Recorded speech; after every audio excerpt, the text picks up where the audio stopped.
Hello! Bonjour tout le monde. On est de retour avec un nouvel épisode de notre podcast Gloire et gossip. Voilà, et aujourd'hui, on voulait marier les deux sujets, la psychologie et la mythologie grecque. Voilà. Et on a aussi les meilleurs gossips de tous. Parce que vraiment, les Grecs, Ils sont forts. ils sont forts dans les gossips. Là, j'espère vraiment que ça soit de la mythologie et non pas de vraies histoires. Parce que sinon, je ne vais pas dormir ce soir. C'est ça, donc vous allez avoir des cauchemars si vous retrouvez des choses dont on va parler aujourd'hui. Et si vous vous sentez identifié, allez chez les psys parce que c'est pas normal. Mais c'est pas grave, on peut soigner tout. On peut tout soigner. Pas nous, mais quelqu'un de professionnel. Parce que mais nous, on vous prévient. Ouais, on est juste là. On est des pros, on n'est pas des pros. Ouais. On est juste là en train de parler. Et si vous vous sentez vexé, c'est pas notre faute. Voilà. Donc, on a deux complexes, qui c'est les complexes d'Édipe et le complexe de Narcisse, et les deux viennent de la mythologie grecque. Donc comme ça, on va apprendre des choses sur l'histoire, sur la mythologie, et en même temps, on va aussi découvrir des aspects de notre personnalité. Exactement, de notre personnalité et peut-être identifier aussi Voilà. des complexes chez les autres. Et les red flags que peut-être ces autres personnes nous donnent dès les premiers rendez-vous et on ne se rend pas compte. Ouais. Donc, si tu peux me permettre, je peux commencer. S'il te plaît. On a Édipe. Pour raconter cette histoire, il faut que je raconte d'abord l'histoire du père d'Édipe. Parce que le père d'Édipe, c'était un mec qui était horrible. Alors, il était roi d'un endroit et il a été exilé. Et du coup, il a resté dans un autre royaume. Et ce royaume, ils l'ont laissé les petits princes pour que lui, il élève un petit peu. Sauf que lui, il le trouvait super beau et il a abusé de lui, on va dire. Donc, vu qu'il a abusé de lui, et personne n'a fait rien parce que bon, c'est la Grèce antique, tout le monde abusait de tout le monde et il y avait personne qui faisait rien. Les dieux, ils ont pris les dévus et ils ont pris les devants. Ils se sont dit, bien, nous, on va faire quelque chose. Et l'oracle de Delphes lui a dit une prophétie pour le punir. La prophétie était, si un jour tu as un enfant, ton enfant va te tuer et en plus, il va épucer sa mère. Horrible. Alors là, le double red flag. Double. C'est pas par hasard que j'ai mis le rouge aujourd'hui. Non, mais imagine juste que quelqu'un te dit ton futur, c'est même pas toi, c'est ton fils. Ouais. Mais du coup, c'est quoi la seule manière dont tu peux te défendre de ça? Ne pas avoir des enfants. C'est la logique. Du coup, qu'est-ce qu'il fait? Il s'est marié avec une femme parce qu'il n'y a pas de logique ici. Hein. Mais il s'est marié avec une femme quand même. Il s'est marié avec cette femme qui devient la reine de son royaume. Et donc, il la marie, mais ils décident qu'ils vont jamais coucher ensemble et qu'ils vont jamais faire rien qui puisse enchaîner des faits qu'ils sont des enfants. Donc, il la marie, sauf qu'à nuit, il était bourré et devine ce qui s'est passé. Classique, voilà. Et du coup, classique, une fois, elle tombe enceinte d'un joli bébé. Ouais. Parce que dans la mythologie grecque, ça suffit de regarder quelqu'un de fois. Hein, voilà, pour être enceinte comme ça d'un coup. Comme ça, t'es enceinte. Tu l'imagines et peut-être t'es enceinte, genre ça dépend. Et du coup, ce qui s'est passé, c'est que la dame, elle tombe enceinte, sauf que ce mec, le père d'Édipe, prend les petits quand il naît. Les petits, il n'est même pas nommé. Hein. Genre, il ne faut pas croire qu'il s'appelait Édipe depuis le début. Et du coup, il les prend et il met des crochets comme ça dans les pieds, il les traverse les pieds et il le pend dans un arbre. Parce qu'il s'est dit, tiens, je ne vais pas les tuer parce que ça serait horrible quand même. C'est pas très intelligent, n'est-ce pas? Oui. Donc d'abord, c'est un lâche qui n'arrive pas à mener le truc jusqu'au bout. Donc il sait que son enfant va souffrir. Peut-être un narcissiste un peu. Peut-être. Peut-être. À voir. Votons. Démocratie. Parce que là, ce qui se passe, c'est que lui, il s'est dit, c'est quoi la meilleure solution? Bien, je ne vais pas les tuer parce que ça serait vraiment horrible. Mais je vais les laisser abandonner dans la forêt. Mais il ne voulait pas les laisser abandonner dans la forêt juste comme ça parce que n'importe qui peut les récupérer. Du coup, qu'est-ce qu'il a décidé? Il s'est dit, bien, je les prends, je traverse ses pieds parce que personne va vouloir avoir un petit bébé qui a les pieds traversés et qui est pendu dans un arbre. Belle logique. Il va juste mourir comme ça, mais c'est pas moi soit qui l'a tué. C'est une logique un peu tordue. Oh, c'est sûr. Mais ce qu'il ne s'attendait pas, c'est qu'une reine d'un autre royaume a récupéré ses petits. Et il a dit, oh mais il est trop mignon ce petit Oedipe, parce que Oedipe en grec veut dire pied gonflé. Ah ouais. Et du coup il a dit, il est trop mignon, mais c'est comme s'il aurait vu un bébé comme ça, mais il est trop mignon ce petit bébé au pied gonflé. Et du coup il le ramène chez elle et il l'élève comme une de ses enfants, avec son mari qui était aussi un roi.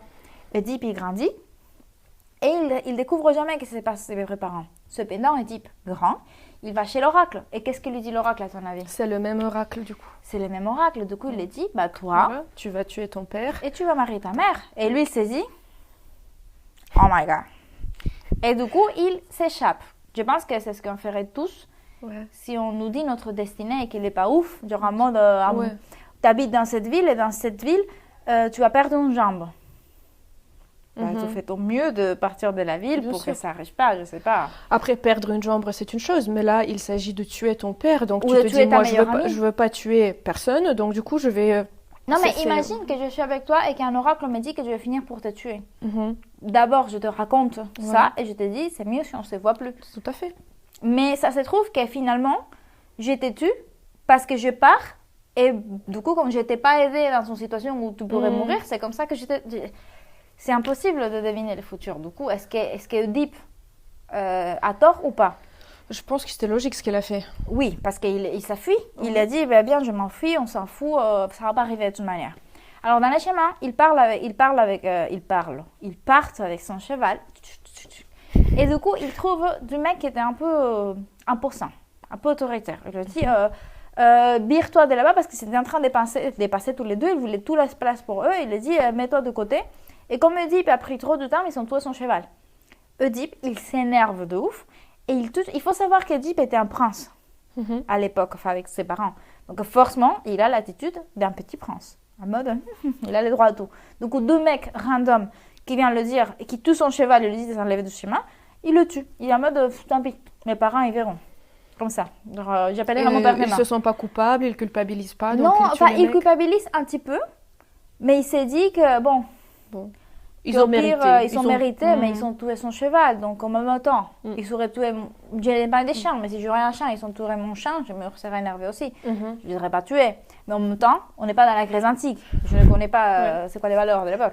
Ouais. Il tue les deux mecs et il continue son chemin à s'enfuir de chez lui et il arrive à une autre royaume qui est terrorisé un peu pour un ex-sphinx qui pose deux devinettes. Et si tu devines pas les devinettes, bah, elle te tue. Mhm. Donc, la première devinette, c'était par rapport à un animal qui commence à marcher à quatre pattes, qui devient, quand il est adulte, marche à deux pattes, et que quand il a l'âge de vieux, bah, il marche à trois pattes. Mhm. Et du coup, ça se trouve que c'était Un être humain. un être humain. Donc, comme c'était un être humain, il devine et elle s'énerve, le sphinx. Et du coup, il leur a dit, mais par contre, va falloir que tu devines une deuxième chose et je te laisse partir. Et il lui dit, c'est deux sœurs et chacune donne naissance à l'autre Mhm. à chaque fois. Et du coup, il se trouve que c'était La nuit et le jour. exactement. Et du coup, comme c'était la nuit et les jours, elle se suicide. Parce qu'elle n'a plus raison d'être, parce qu'on devine à chaque fois les devinettes. Donc, oui, t'as... Non, c'est pas hyper compliqué en soi. Donc c'est bizarre qu'il y avait personne d'autre dans le royaume qui. Mais après, il faut savoir que lui, c'était un prince qui était éduqué, qui peut-être savait Ouais. lire, qui peut-être savait plus de choses, à côté des Bien sûr. 10 000 analphabètes, peut-être, voilà. qui n'ont pas été éduqués parce que, bon, pas à l'époque, mais on va dire au moins à Moyen-Âge, imaginons, Moyen-Âge, c'est 1400 ans après, environ, peut-être 2000 ans après, où les gens, ils se divisaient en trois. Un chevalier, un des gens les religieux Ouais. et les villageois. Mm. C'est tout ce qu'il y avait. Alors, 2000 ans avant ça, imagine. Mais après, c'est une histoire imaginaire, donc on va pas se mettre dans la vraie Mais histoire lui, il de la était vie. fort, Oedipe, il a tout. Il est le résolu. meilleur. Mhm. Narcissiste? Peut-être. Alors, qu'est-ce qui se passe avec Oedipe? Oedipe, il devine. Et du coup, les peuples étaient tellement contents de lui qu'ils se disent, tu sais, nos rois, ça fait des mois qu'il est disparu et on a trouvé son corps. Il est mort. Du coup, on aimerait bien que c'est toi qui deviens notre roi et que tu épouses sa reine. Et il a rencontré la reine et il l'a trouvée super belle. Tellement qu'ils se sont mis ensemble direct, ils ont eu 4 enfants. Sauf que Oedipe n'était pas un très bon roi. Mhm. Et il y avait des pestes, il y avait des choses. Et du coup, l'oracle lui a dit que c'était parce que l'endroit était maudit, parce que le roi avait commis un crime hors question, genre, hors tout. Genre, c'était horrible le crime que le roi actuel, donc Édipe, avait commis. Donc, il envoie des enquêteurs parce qu'il commence à réfléchir. Non, mais les mecs que j'ai tués, c'est qui? Nanana, peut-être c'était... Enfin, c'est ça, les crimes que j'ai commis, je suis le pire. Ouais. Donc, il envoie des gens, on va dire les détectives de Grecs. Sherlock Holmes. Oui, Sherlock Holmes, pour aller voir qu'est-ce qui se passe. Et du coup, il se retrouve il se retrouve coincé dans son propre château. Parce qu'il y a beaucoup de gardes qui viennent le chercher pour l'emprisonner parce que lui, il avait commis un crime. En effet, ils sont retrouvés que les mecs qu'il avait tués, c'était en fait les rois du royaume où il était maintenant le roi. Et pas seulement était le roi de ce royaume, mais était son père de base. Ouais. Du coup, il a tué son père sans le savoir. Et du coup, sa femme, c'était et sa en mère. Conséquent, il a marié sa maman. Donc, c'est assez impressionnant. Donc, ça s'est traduit aujourd'hui dans les complexes d'Édipe. Ça s'est traduit à « je suis amoureux de ma maman ». Alors, il faut savoir que dans les cas d'Édipe, il n'était pas conscient que c'était sa mère et il n'était pas conscient qu'il avait tué son père. Ouais.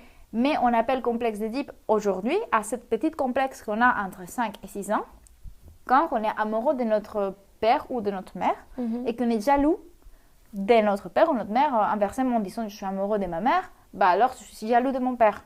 Et inversement, on appelle ça les petits complexes d'Édipe. Mais ça peut se traduire aussi à je cherche une copine qui ressemble à ma mère. Je cherche une copine qui fasse exactement toutes les tâches que faisait ma mère. Ou je cherche un copain qui m'aime et qui soit là parce que mon père il n'était pas là. Ou on est des fois avec des mecs qui ne veulent pas être là et qu'on essaie de leur convaincre de rester parce qu'inconsciemment on se dit si je les fais rester, je les fais changer la vie, peut-être je peux faire changer la vie de mon père. Et en fait, pas du tout. Et c'est vraiment inconscient parce que nous, par exemple, si on a vécu une enfance difficile avec un père qui n'était pas là ou un père qui était violent, bah normalement, on ne va pas chercher une personne qui n'est pas là. Mais le résultat est toujours le même. Même si on cherche quelqu'un d'opposé, mais on finit... Justement, parce qu'inconsciemment, on veut une personne comme ça pour savoir qu'on peut le changer. Parce que si on peut changer cette personne qui est une inconnue, qui est étrangère pour nous, imagine comment on peut changer nos parents. Et c'est souvent le cas des filles, par exemple, qui malheureusement n'ont pas de père parce qu'ils sont partis, qui se retrouvent avec des mecs qui ont un type d'attachement qui est... distance. Oui, évitatif. Ouais. Un attachement qui les mecs, il est là, je t'aime, t'es l'amour de ma vie, et après il t'ignore pendant 2 semaines. Voilà, c'est les montagnes russes. Mais c'est une montagne russe d'émotions parce que les parents qui sont partis, c'est un peu comme ça, parce que t'es là, ils sont ton père, et inconsciemment pour toi, c'est la personne qui t'aime le plus au monde, mais il t'a abandonné.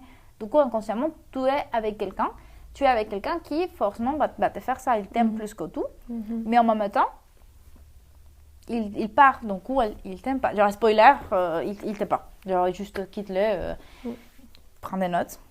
Il y a aussi le complexe de sauveur. Quand on veut sauver la personne, on sait que la personne, il y a trop de problèmes. C'est moi qui va tout changer grâce à moi. Je suis son centre de réhabilitation. Mais du coup, je me demande aussi, être le centre de penser qui était les centres de réhabilitation de quelqu'un, que toi, tu peux changer cette personne, et vraiment un peu un complexe de narcissisme. C'est possible, mais c'est aussi peut-être l'espoir.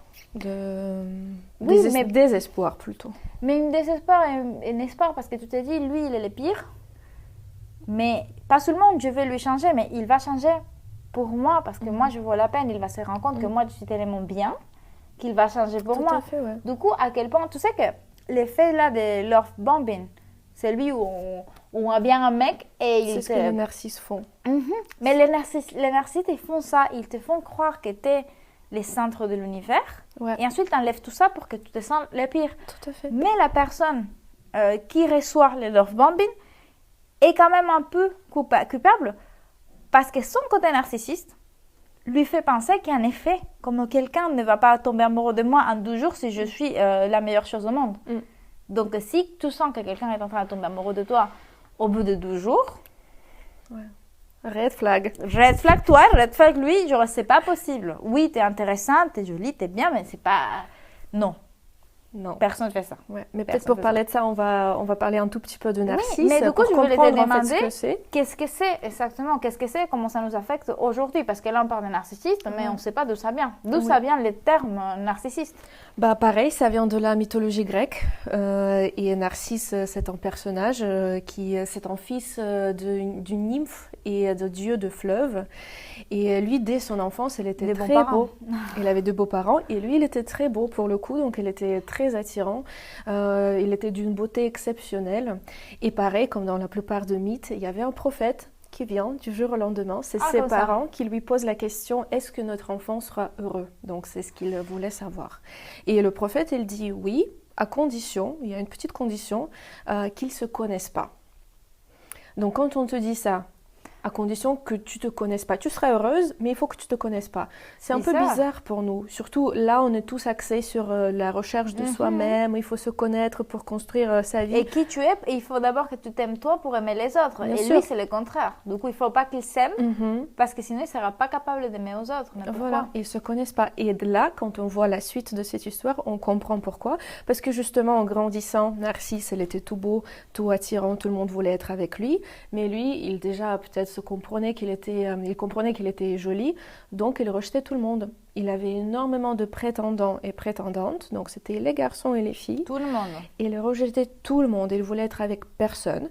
Et donc une de ses prétendantes, une nymphe qui s'appelle Écho, elle était tellement... Attends, Écho, j'adore. Elle avait été... c'est pas elle qui a été punie? Elle était punie aussi. Elle était aussi punie. Sa fin est un peu triste. Ouais. En fait, elle a rejeté Narcisse. Il voulait pas être avec elle. Et ça lui a fait beaucoup de mal. Et du coup, elle était un peu prise par la vengeance. Ouais. Elle appelle au ciel, aux dieux. Les petits dieux en haut qui voulaient... Petits dieux qui nous entendent. Et du coup, elle demande de punir Narcisse. Et il y a une déesse, la déesse de justice. Mais tu vois, c'est là qui est cool. Parce que dans la religion monothéiste, on a un dieu et s'il veut pas, il veut pas. Mais là, tu en as 12 dieux environ, enfin 12 principaux en tout cas, et sinon tu en as une trentaine. Il y en a un qui va te dire oui. Si, genre, ça, c'est fait. cool. Donc si ça marche pas avec les autres, au moins, il faut persuader un seul pour que ça marche bien. Mais tu as 35 chances. Genre, si tu es chrétien, tu en as une. Et c'est tout. Voilà. Et si t'es foutu, t'es foutu. C'est incroyable. Et là, pour le coup, il y a la déesse de justice qui l'entend. Il dit, ok, d'accord, je vais punir Narcisse. Et Narcisse, c'est quoi sa punition? Lui, un jour, après une longue journée de chasse, il voit son reflet dans l'eau. Et il se trouve très beau. Apparemment, il ne s'est pas vu avant. Donc, c'est la première fois qu'il se voit. Ou c'est la première fois qu'il éprouve ce sentiment de l'amour pour lui-même. Il dit, ah oui, je suis trop beau. Il tombe amoureux de lui-même. Il passe des journées à se contempler et à être tout triste, désespéré, parce qu'il ne pourra jamais rencontrer quelqu'un comme lui. Mais il y a un super tableau de Caravage qui montre ça. Oui, donc c'est le tableau de Caravage il s'est inspiré de ça. Wow. Et oui, donc c'est Narcisse. Il regarde son reflet, il ne mange plus. Il boit plus et donc il devient complètement dépressif. Il meurt dans cet endroit-là, au bord de la rivière. Et il y a des gens qui viennent retirer son corps. Et au même endroit, il y a la petite fleur qui pousse. Et c'est la fleur qui porte le nom de Narcisse. Donc c'est une petite fleur jolie. Et donc il y a Écho aussi dans cette histoire parce que c'est elle qui parle avec lui. Parce qu'il parle avec son reflet, mais il y a la voix qui répond. Et c'est la voix d'Écho. C'est comme ça qu'elle continue un peu sa vengeance. Mais c'est vrai, c'est pas comme ça qu'elle a été punie. En mode, vu qu'elle a fait ça, et ça c'était un truc qui était un peu méchant, elle a été condamnée à répéter juste tout ce qu'est-ce que les autres personnes disent. Du coup, c'est pour ça qu'on appelle l'écho, écho. Tout à fait. Parce que quand tu dis écho, et il y a écho, c'est parce qu'elle, elle est condamnée à répéter tout ce que les gens ils disent.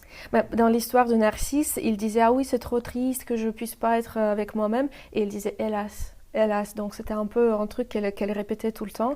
Wow. Et donc elle n'était pas non plus très heureuse. Mais elle n'était pas gentille non plus. Hein. Elle n'a jamais tourné la page. Donc elle était vraiment peut-être un autre message qu'il ne faut pas être trop pris par la vengeance. Donc c'est pas une solution. Oui, après c'est vrai que c'est pas une solution non plus être prise et pour la vengeance et pour toi-même. Parce que là, ça c'est pire. Narcisse, si j'ai bien compris, il se voit et il trouve que personne va être à son hauteur en fait. Oui. T'imagines, un jour tu te réveilles, tu te dis, personne va être à mon hauteur. Après, je sais pas, tu penses qu'il a été dépressif parce qu'il se rend compte que personne ne va être à son hauteur et du coup qu'il va être seul toute sa vie et que finalement il était dépressif parce qu'il savait qu'il allait être seul toute sa vie, ou il était triste, comme on dit, authentiquement, parce qu'il n'y avait personne d'autre aussi beau que lui?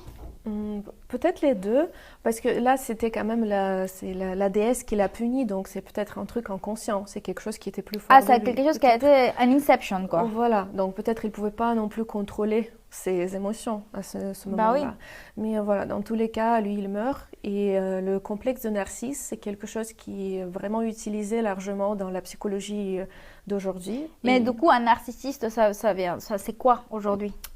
il y a plusieurs typologies du narcisse. Mais c'est pas quelqu'un qui se regarde dans les miroirs et dit.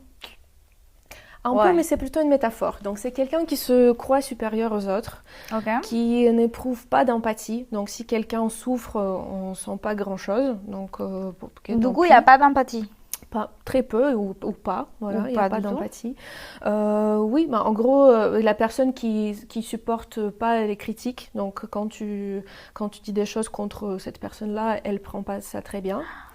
Et il y a le syndrome qui s'appelle les troubles de la personnalité narcissique. Donc c'est une chose qui peut être Qui diagnostiquée. est pas diagnostiqué. Voilà, donc si tu vas en psy, plutôt en psychiatre, donc il peut te Mhm. dire que toi tu as ça comme diagnose, donc il faut faire quelque chose. Mais qu'est-ce que pourrait. Enfin, moi, je me demande de la manière plus curieuse possible, qu'est-ce qui pourrait t'amener à se dire, bien, si je suis un narcissiste, qu'est-ce qui va me faire des clics en mode, bien, je vais aller chez les psys.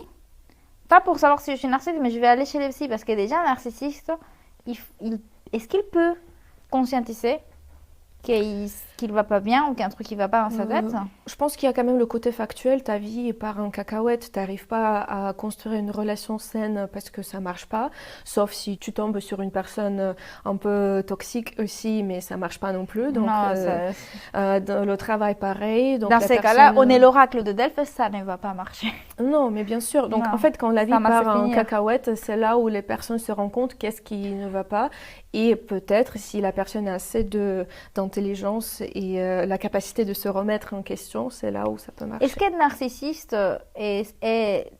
c'est d'être automatiquement manipulateur et intelligent ou pas du tout? Tout à fait. En fait, il y a lié. beaucoup.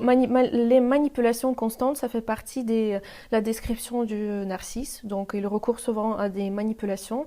Et comme tu disais au début, c'est une personne qui a une tendance de faire love bombarding. Donc, il y a beaucoup d'amour, beaucoup d'affection.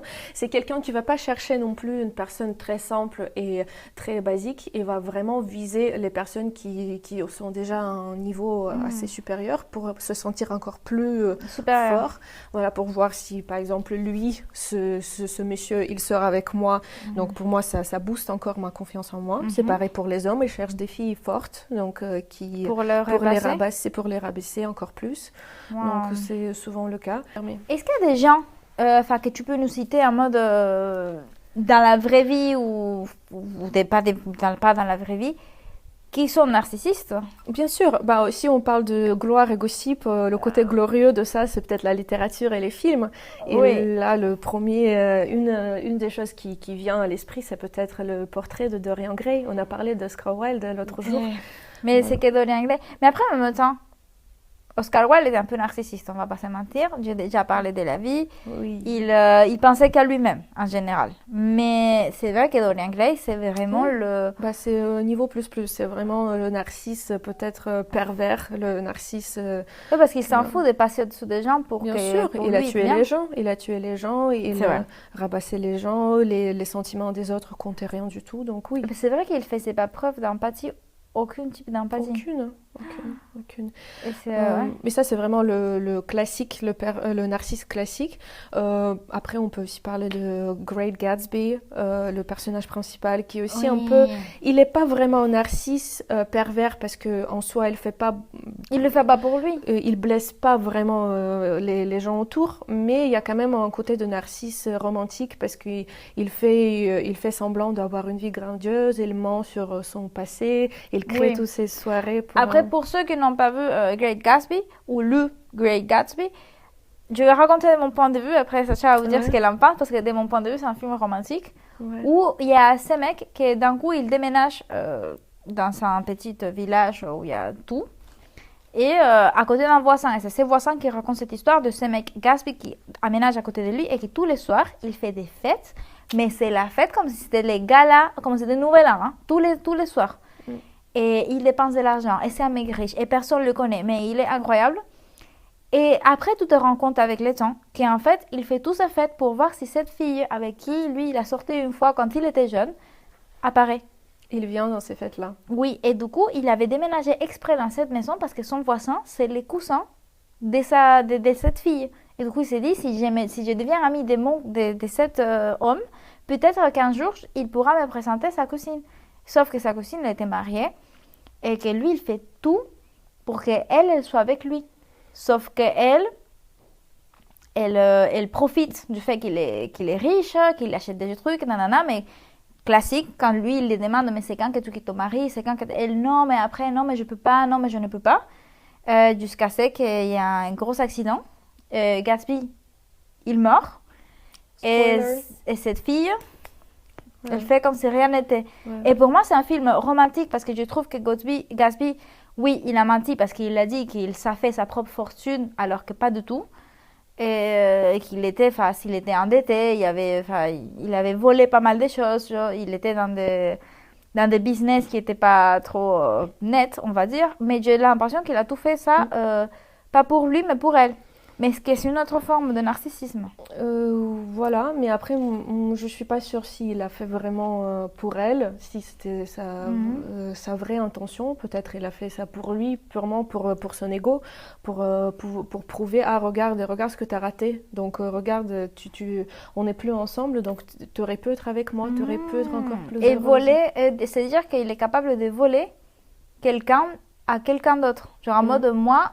Elle peut quitter son mari pour moi. Voilà. Genre son goal ultime, c'était qu'elle arrive à quitter les mecs là pour être avec lui et peut-être à ce moment-là, il aurait perdu l'intérêt. Mais bon. Et on n'est pas sûr si le mec est prêt à organiser des soirées que pour que cette fille vienne et regarde ce qu'il a réussi. Peut-être dès qu'il se met en couple, il aurait dit désolé, mais ça m'intéresse plus. Parce que quand tu as un but et tu suis ce but, dès que tu l'as, ça t'intéresse plus. Donc ça arrive assez souvent. Mais le pire, c'est que dans les films en tout cas, et dans les livres, je sais plus si dans les livres, je me rappelle pas trop, mais je me rappelle que dans les films, en tout cas, il avait une complice, une fille, qui lui aidait à tout parce que lui, il a raconté cette histoire romantique et elle était en mode, oui, il faut aider, je suis Cupidon. Et moi, quand je vu ce film, je me suis dit, je serais elle. Je serais tellement contente d'aider à que cette histoire, elle arrive à quelqu'un. Mais bon, pour moi, comme je t'ai déjà dit, pour moi, c'est un multivers où le romanticisme et l'amour existent, tu vois. Genre, comme il y a un multivers où il y a les super-héros qui existent, les mutants qui existent, dans ces multivers, les hommes comme ça existent. Ouais. Mais du coup, si on analyse, c'est vrai que ça fait un peu... Peut-être il aurait dû voir un psy ou un psychiatre, notre petit Jay Gatsby. Donc, ça se trouve qu'il avait un complexe de narcisse. Est-ce que tu connais des narcissistes qui ont été diagnostiqués? Personne. Non, je connais personne qui a eu... ce complexe officiellement. Donc, officiellement? Ouais, je connais personne, mais dans mon entourage, bien évidemment, on peut diagnostiquer quelques-uns. On peut diagnostiquer quelques-uns, on peut voir quelques petits comportements. Même nous, je pense, on fait preuve parfois dans certaines situations, certains contextes de comportement. Viens pour finir, on s'est fait 6 red flags. Toi, tu dis 3 red flags pour identifier un narcissiste, et moi, je dis 3 red flags pour identifier quelqu'un qui a un complexe d'Édipe. Allez, le fait de rabasser l'autre personne, de parler de l'autre, quand quelqu'un vous dit c'est je suis déçu parce que toi, tu t'es comporté de telle ou telle manière, et donc parce que la personne veut que l'autre se sente coupable, ça c'est peut-être un red flag. Donc c'est parce que normalement dans la psychologie, on dit qu'il faut toujours parler de mes sentiments. Il ne faut pas parler que toi, ça fait mal, donc je suis trop déçue. Il faut parler, moi je me sens triste parce que j'aimerais avoir, par exemple, plus d'attention. Oui, les autres ne sont pas responsables de comment tout est sain. Genre, c'est pas lui, il m'a fait ça, c'est il a fait ça et ça m'a affecté de telle manière. Ouais. Mais ce n'est pas il m'a fait ça. Bien sûr. Ça, c'est hyper intéressant. Ouais, donc, et dans tous les conflits, il faut toujours parler de ses sentiments pour ne pas accuser l'autre de son comportement qui t'a pas plu. Oui, voilà, de comment je me suis sentie. Voilà. Donc ça, c'est la première chose. Donc après, les manipulations, bien sûr, on les voit tout le temps. Oui, je suis trop triste parce que toi, tu fais ça. Donc encore une fois, tu culpabilises. Oui, genre le mec qui te trompe, il te dit « Ouais, mais c'est que ma mère, il ne m'aimait pas quand j'étais petite. » et bien sûr. Oui. D'accord. Tu veux que Oui, ou je te trompe parce que tu as fait un autre truc. Oui, parce que tu es sorti une soirée sans moi et du coup, je t'ai trompée. Voilà. Mais c'est ta faute. Si je C'est t'ai ça. trompée, c'est ta faute. Mais c'est la violence domestique. C'est l'homme qui bat la femme, mais après, elle dit non, elle m'a provoqué. Donc, oui, c'est donc ça sa me faute. justifie. Et le pire, c'est qu'il y a des femmes qui vraiment y croient que c'est comme ça. Genre, que si l'homme l'a battue, c'est parce qu'elle a fait quelque chose qu'elle méritait. Et beaucoup de gens, je me rappelle, j'ai entendu déjà dire, ok? J'ai entendu ça de quelqu'un de me dire, non, mais quand tu arrives chez toi, il faut taper ta femme.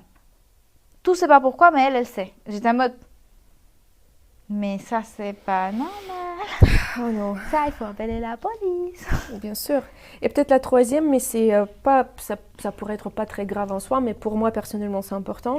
Donc le manque d'empathie dont on a parlé, parce que pour moi c'est les personnes qui sont généreuses, qui sont très à l'écoute. Donc c'est ça ce que je valorise.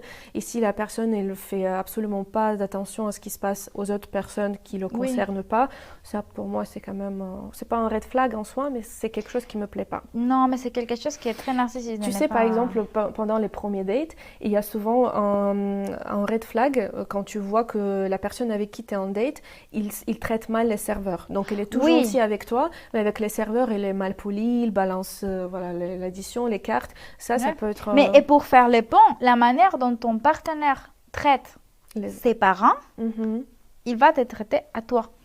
Et ça, c'est les premiers red flags. Genre en mode, s'il traite mal ses parents, il va te traiter mal. Parce que comme elle parle à sa mère, elle va te parler à toi. Après, je pense que si la personne traite mal les gens qui l'entourent tout court, donc oui, toi, évidemment. un jour ou l'autre, tu seras aussi maltraité. Ou s'il traite mal les animaux. Du coup, si quelqu'un maltraite les serveurs, ses parents et les animaux, non. C'est non. Niet. Et le complexe d'Oedipe, du coup, c'est quoi les red flags? Je dirais le premier red flag, c'est qu'il ou elle te compare trop avec sa mère ou père. Ça veut dire, son père, c'est son père, sa mère, c'est sa mère. Par exemple, mon père, il m'a jamais laissé ouvrir une porte. Et quand je dis une porte, c'est la porte de voiture, la porte de la maison, la porte du frigo. Je laissais à mon père, je vais aller chercher de l'eau. Et il s'est levé, il m'ouvrait la porte du frigo parce qu'il disait que sa fille n'ouvrait pas de porte. Alors, mon copain, on est là. Il n'ouvre pas des portes. Moi, je l'ouvre la porte. Mais tu vois, je sens que mon père, il m'a transmis le fait que moi, j'aime bien ouvrir des portes aux gens et être galant vers tout le monde, hommes et filles. C'est bien. Oui, non, mais je n'attends pas de mon copain qu'il soit comme mon père. Parce que mon père, c'est mon père. Bien sûr. Mon père n'est pas mon copain et mon copain n'est pas mon père. Du coup, si quelqu'un est en train de te comparer avec sa mère ou avec son père, c'est un red flag total, surtout pour certains garçons qui malheureusement ont été élevés par ces femmes qui sont incroyables, qui travaillent, qui font tout à la maison, qui élèvent les enfants, tout parce qu'ils n'ont pas de père. Et du coup, eux, ils s'attendent que sa copine, genre, ils ont vu souffrir sa mère et du coup, ils normalisent que la femme, elle souffre. Donc, ils vont attendre de sa copine qu'elle travaille, qu'elle paye la moitié de tout. Qu'elle travaille, qu'elle paye la moitié de tout, 50-50, mais qu'aussi elle s'occupe de la maison, qu'elle fasse à manger, qu'elle lave le linge. Et qu'elle soit belle. Et qu'elle soit belle, parce que si t'es... il faut être belle. Donc, pourquoi non? Mais ma mère, elle pouvait. Ouais, mais ta mère, elle était en souffrance. Et du coup, tu as normalisé la souffrance et tu veux que ta copine, elle souffre aussi. C'est ridicule. Et ça, 50-50, c'est les bons partis de nos jours. Parce qu'il y a des mecs qui attendent aussi que toi, tu les soutiens. Ouais. Et attention, je ne fais pas les contraires non plus. Les contraires, une fille qui attend de se faire maintenir, je trouve que c'est pas non plus bien si elle n'a rien à apporter dans le sens où elle fait pas manger, elle fait nanana. Parce que moi aussi, tu peux avoir un homme à foyer. S'il va me faire à manger, laver mes linges, nettoyer ma maison, vas-y, t'es mon homme à foyer. T'inquiète, pas de problème. Mais c'est ça le truc. Ça, c'est le premier red flag pour moi, qui te compare avec ses parents. Genre, ça, pour moi, c'est non. Deuxième complexe d'Oedipe, c'est qu'il fasse, tu te rends compte, c'est un red flag, s'il fait des choses pour venger quelque chose qu'il est passé à ses parents. Ça veut dire, imaginons que sa mère ou son père lui est arrivé un truc horrible, en mode, ma mère, elle s'est fait renverser par une voiture. Elle a survécu, mais depuis, je déteste tous les gens qui conduisent. C'est normal que tu sois énervé pendant un moment. Comme Batman. On l'est tous. Batman.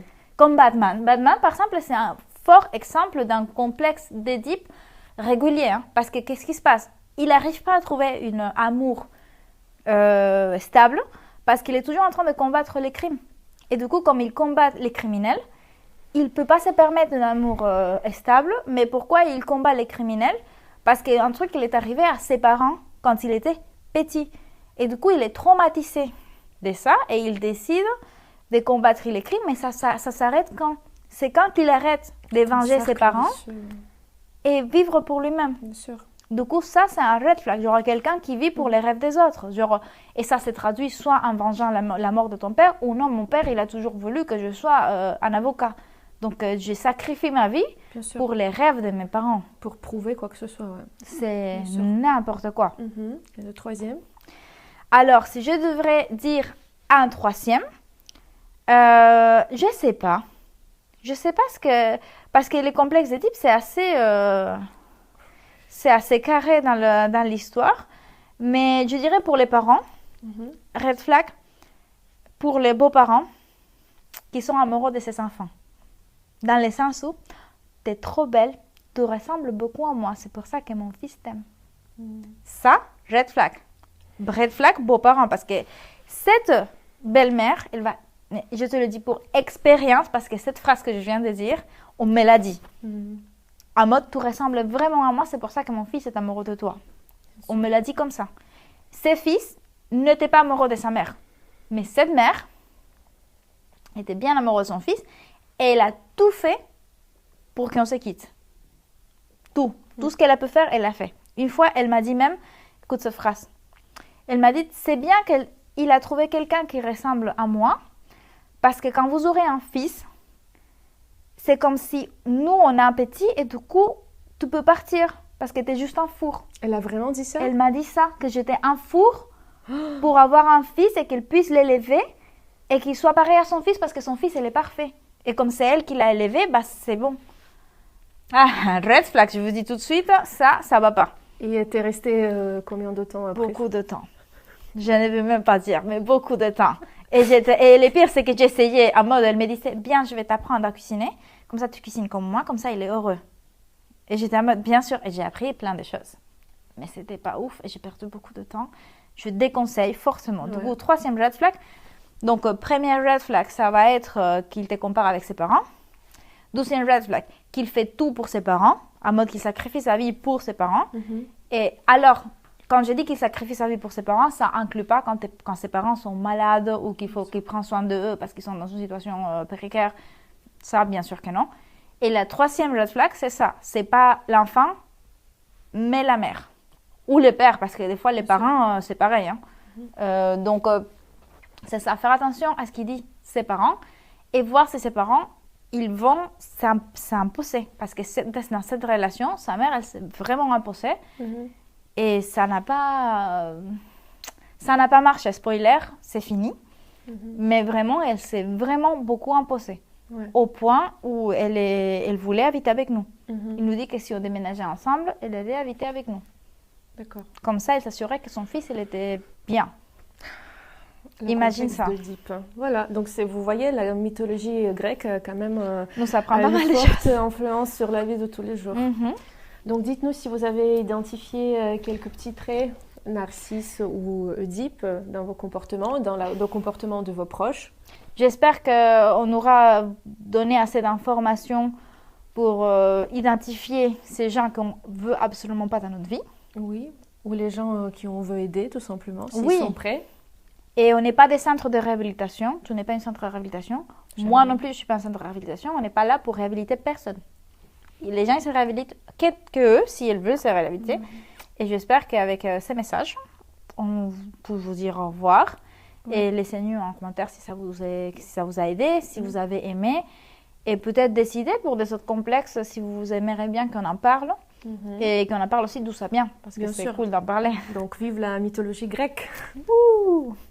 Et à une prochaine fois pour une séance de gloire et gossip. Au revoir. Ciao.